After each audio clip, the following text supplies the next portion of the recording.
門危機爆發，被霍震霆視作家族榮光嘅郭晶晶，年過40，竟然中咗個足以致命嘅大關斗。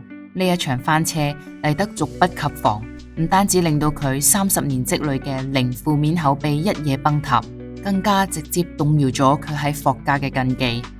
危機深重到連媒體都直言，從來未見過佢如此被動。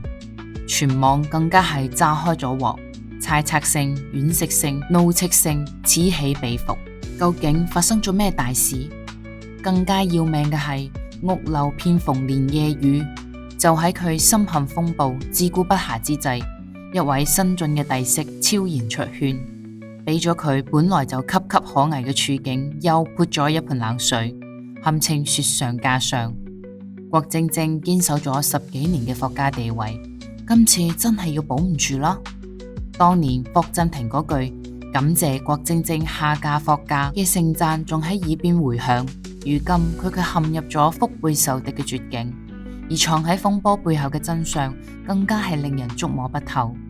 要摸清呢一場暗戰嘅門道，就要先睇睇郭晶晶當年喺霍家不可替代性有幾硬氣。作為香港老牌豪門，霍家向來講究門當戶對。霍啟剛早年談過幾次戀愛，全部係因為女方嘅家世不合預期，最終都不了了之。直到郭晶晶嘅出現，先至打破咗呢個沿襲多年嘅規矩。嗰陣嘅郭晶晶早就已經唔係從河北農村走出嚟嘅普通姑娘啦，而係橫掃體壇嘅跳水皇后，4枚奧運金牌，30幾個世界冠軍頭銜。賽場上嘅沉穩狠勁，唔單止征服咗億萬嘅觀眾，更加係拿住咗霍家上下。尤其係大家長霍震霆。霍英東去世之後，霍震霆接手家族事務，正急需一位可以俾霍家注入正能量、扭轉豪門高冷形象嘅門面擔當。郭晶晶剛好踩中咗呢一個完美定位。2012年，兩個人嘅婚禮堪稱港娛圈嘅世紀婚宴，現場嚟咗300幾位政商名流，李嘉誠、何鴻燊呢啲大佬全部到場撐場。當時媒體直接炸咗，直言呢一場婚禮將霍家嘅面子拉回咗巔峰。婚禮上，霍震霆一句感謝晶晶下嫁霍家，更加係驚掉全場嘅下巴。喺最講豪門體面嘅香港，呢種說話向來只係用於高攀嘅場景，既顯露出對郭晶晶嘅極致認可，亦都明住對外宣告佢唔係依附霍家嘅套絲花，係可以俾家族長臉嘅貴人。婚後嘅郭晶晶亦都確實守住咗呢一份認可，佢冇好似其他豪門新抱咁樣沉迷奢侈品、高調炫富，反而活成咗豪門裏面嘅一股清流，紮住幾毫子嘅棉質髮圈，着幾十蚊嘅平價衫，親自去菜市場挑菜斬價，帶小朋友逼地鐵坐公交，小朋友嘅書包爛咗啦，仲親手縫補。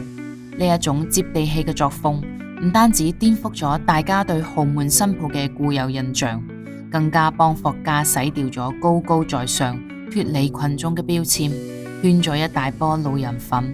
霍震霆對呢一位新抱嘅重視，全部都藏喺細節裏面。郭晶晶生第一個小朋友嗰陣，佢公開表態為佢驕傲。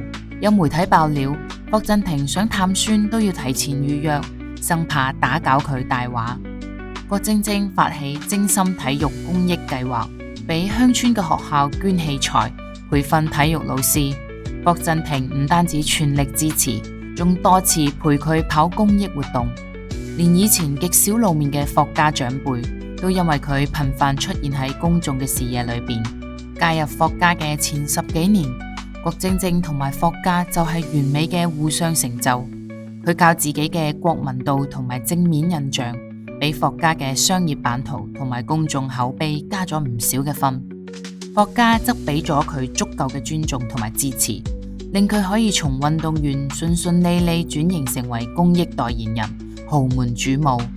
然而，就喺外界仲喺度稱讚緊佢係豪門清流嗰陣，一則監管立案公告突然曝光，將向來低調嘅郭晶晶推上咗熱搜頂流。堅守咗30年嘅靠譜標籤，一夜之間搖搖欲墜。風波嘅導火索係佢代言咗4年嘅某知名嬰童護理品牌。該品牌嘅一款兒童唇膏公然喺宣傳上打上咗食品級可食用嘅字樣，精準拿捏咗寶媽怕孩子誤食嘅焦慮，卻殊不知早已經違反咗國家藥監局關於兒童化妝品嘅明確規定，屬於踩紅線嘅違規操作。消息一出，全網炸鑊。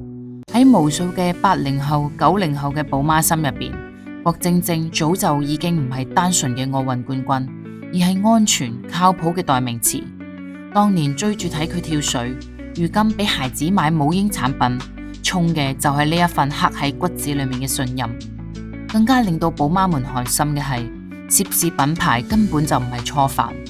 根據監管部門嘅通報，呢幾年裏邊，該品牌先後5次被行政處罰，違規操作一籮筐，虛假嘅宣傳零防腐劑，擅自標注孕婦可用，成分表同實際不符等等，劣跡斑斑。而郭晶晶作為核心代言人，4年間攞咗超過4000萬嘅代言費，仲頂住3孩媽咪加奧運冠軍嘅雙重身份，為呢個產品背書。一句我俾小朋友都用，令到無數家長徹底放下咗戒心。如今卻成為咗最諷刺嘅說話。面對住鋪天蓋地嘅質疑，郭晶晶同埋佢嘅工作室卻選擇咗全程沉默，既冇回應代言之前係咪核查過呢個品牌嘅資質，亦都冇俾信任佢嘅消費者一句解釋或者道歉。呢一種扮啞巴嘅態度，非但冇平息輿論，反而令到爭議越鬧越大。值得一提嘅係，對於郭晶晶嚟講，呢一場危機遠遠唔止口碑翻車咁簡單。喺香港嘅頂級豪門裏邊，新抱從來都係家族形象嘅門面擔當，一言一行都綁住家族嘅利益，口碑崩塌就等於動搖咗自己喺霍家嘅根基。更加要命嘅係，屋漏偏逢連夜雨，就喺佢俾代言風波搞到焦頭爛額，口碑跌入谷底嘅時候，一位新晉帝釋嘅出現，俾佢嘅處境又添咗一把火，堪稱雪上加霜。2025年，霍啟仁迎娶咗泰籍華裔女子南風。呢一位新抱一進門就以零負面人設悄悄圈粉，更加令到外界對霍家2位新抱嘅對比變得越發尖銳。南風出身於中產家庭，父親係泰國建築界嘅龍頭大佬，名下嘅產業覆蓋建築、金融、貿易等多個領域。雖然唔及霍家顯赫，卻亦都係書香門第，家境優越。佢畢業於美國普瑞特藝術學院，精通多門語言，仲曾經兼職過模特，顏值才華雙雙在線。同郭晶晶嘅耀眼光環唔同，南風走嘅係低調穩贏嘅路線，完美踩中咗豪門最看重嘅沉穩特質。呢一點同埋李嘉誠嘅大新抱黃麗喬嘅行事風格如出一轍。唔張揚，唔炒作，佢總能喺細節處贏得好感。婚後嘅佢好少出現喺媒體嘅鏡頭前，佢每次曝光都可以圈一波粉。2場婚禮上，佢全程謙遜有禮，對郭晶晶呢一位大嫂敬重有加。得知懷孕之後，亦都只係低調告知親友，從來都唔大肆宣揚。霍震霆接受採訪嘅時候提及呢一位小新抱，滿面笑意，直言好滿意。呢一份公開嘅認可喺郭晶晶嘅口碑下滑嘅當下，更加顯得意味深長。一邊係深陷代言危機、口碑崩塌嘅大嫂，一邊係低調穩贏、零黑料嘅新晉帝釋。霍家嘅天平似乎真係開始悄悄咁樣傾斜啦。喺跳板上可以精準控制每一個入水角度嘅跳水皇后，到咗商業合作上卻失咗分寸。更加估唔到一場代言危機竟然會令到自己陷入腹背受敵嘅境地。要知道豪門新抱嘅地位從來都唔係一成不變嘅。李嘉誠嘅家族就早已經證明，比起生育後代，可以與家族同頻，維護家族聲譽先至係站穩腳跟嘅核心。郭晶晶當年靠住奧運嘅光環同埋正面人設站穩腳跟，如今口碑崩塌，一又遇上咗一個完美契合豪門需求嘅底色，佢嘅霍家主母位置真係要保唔住啦嗎？回頭看霍家以前嘅新抱朱玲玲當年嘅處境，同依家嘅霍晶晶有啲似。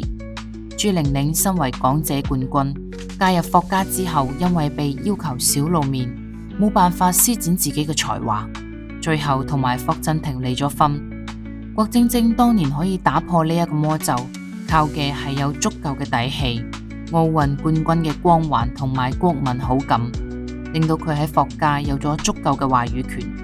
如今呢一份底氣，因為一次代言翻車，開始變得唔牢靠啦。業內人士分析，郭晶晶依家最應該做嘅係正面回應呢一次代言事件，孭起應該負嘅責任，同時減少商業代言，將重心重新放翻喺公益同埋家庭，用行動贏翻大家嘅信任。霍震霆嘅態度或者唔會馬上變，但係如果郭晶晶嘅口碑一直下滑，甚至影響到霍家嘅家族利益，佢大概率會調整對兩個新抱嘅資源傾斜。畢竟對於豪門嚟講，口碑就係價值，邊個可以俾家族帶嚟正向嘅收益，邊個就更加值得被重視。近期有媒體爆料，郭晶晶已經開始減少商業活動，將更加多嘅精力投入到精心體育公益計劃當中。最近仲低調走訪咗好幾所鄉村學校，俾孩子們捐體育器材。回看當年，霍震霆話感謝郭晶晶下嫁霍家，係因為佢可以俾霍家帶嚟榮光。如今佢因為代言嘅問題陷入輿論風波，會唔會令到霍家嘅選擇發生改變？呢一場風波最後會落得點樣嘅結局？南豐會唔會成為最終嘅贏家呢？大家不妨喺評論區傾下你哋嘅睇法。